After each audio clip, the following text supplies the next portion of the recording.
آج کی آیت یوں کہنے کی جگہ ہمیں یہ کہنا چاہیے کہ اگر خداوند چاہے تو ہم زندہ بھی رہیں گے اور یہ بھی یا وہ کام بھی کریں گے۔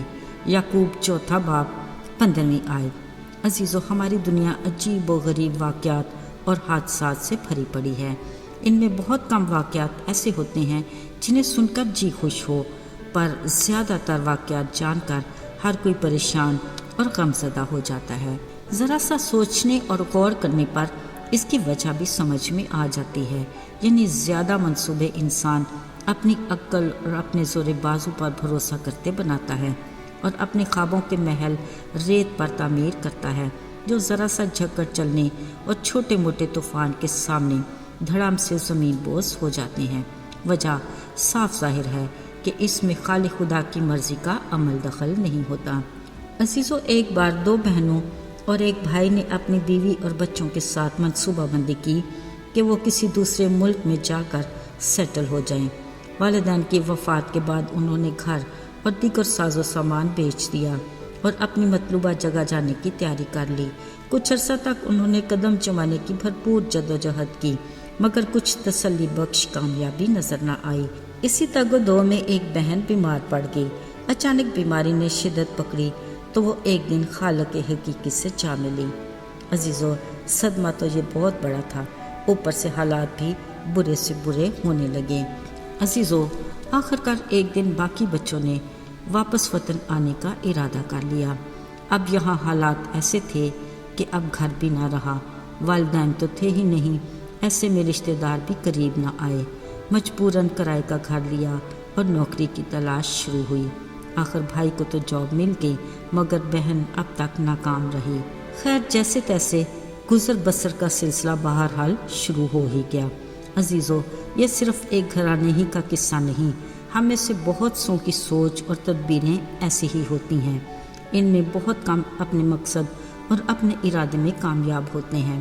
بلا شبہ ہر کوئی اپنے گھرانے کے لیے بہتر سے بہترین کی جستجو کرتا ہے اور کرنی بھی چاہیے، مگر یہ ایک ایسا مسئلہ ہے جو ایک سے بڑھ کر ایک الجھن کا شکار ہوتا رہتا ہے۔ پر عزیزو، گھبرائیے نہیں، کوئی بھی ایسا مسئلہ نہیں جس کا کوئی حل نہ ہو۔ ذرا سوچے تو وہ کون سی ایسی کتاب ہوگی جس میں ہر مسئلے کا حل مل سکتا ہے؟ بلا شبہ آپ نے بالکل ٹھیک کہا، کتاب مقدس، خدا کا کلام، اس بارے میں سادہ الفاظ اور واضح طور پر اپنے منصوبہ اور ارادوں میں کامیاب ہونے کا طریقہ بتاتا ہے۔ مقدس انجیل میں یوں تحریر ہے، تم یہ جو کہتے ہو کہ آج ہم فلاں شہر میں جا کر وہاں 1 برس ٹھہریں گے اور سوداگری کر کے نفع اٹھائیں گے، اور یہ نہیں جانتے کہ کل کیا ہوگا۔ ذرا سنو تو، تمہاری زندگی چیز ہی کیا ہے؟ بخارات کا سا حال ہے، ابھی نظر آئے ابھی غائب ہو جائے۔ عزیزو، دھیان رہے، خدا کا کلام کہتا ہے، یوں کہنے کی بجائے تمہیں یہ کہنا چاہیے کہ اگر خداوند چاہے تو ہم زندہ بھی رہیں گے اور یہ یا وہ کام بھی کریں گے۔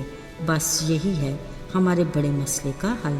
ہمیں اپنے ہر منصوبے اور ارادے کو خداوند کے ہاتھ میں دینا چاہیے، کیونکہ آسمان اور زمین پر وہی واحد خدا ہے جس کو ہر چیز پر اختیار ہے۔ وہی زمانوں اور وقتوں کو بھی کنٹرول کرتا ہے، جس کی مرضی کے بغیر ایک پتا بھی نہیں ہلتا۔ ذرا سوچئے، پھر ہمارے بڑے بڑے منصوبے اس کی مرضی کے بغیر کیسے کامیاب ہو سکتے ہیں؟ عزیزو، یہ بات قابل توجہ ہے کہ اپنے گھرانے کی بہتری اور بھلائی اور کامیابی کے لیے منصوبہ بندی ضرور کریں، مگر احتیاط کے ساتھ، خدا کے کلام کی رہنمائی میں اور اس کی صلاح کاری اور مرضی سے۔ پھر یقین اور بھروسہ رکھیے کہ ہم کبھی ناکام نہیں ہوں گے، کیونکہ خدا اپنے لوگوں کی ترقی اور خوشی کی راہ میں کبھی بھی رکاوٹ نہیں بنتا، بلکہ وہ ماہی گیر کو اٹھا کر آدم گیر بنانا چاہتا ہے۔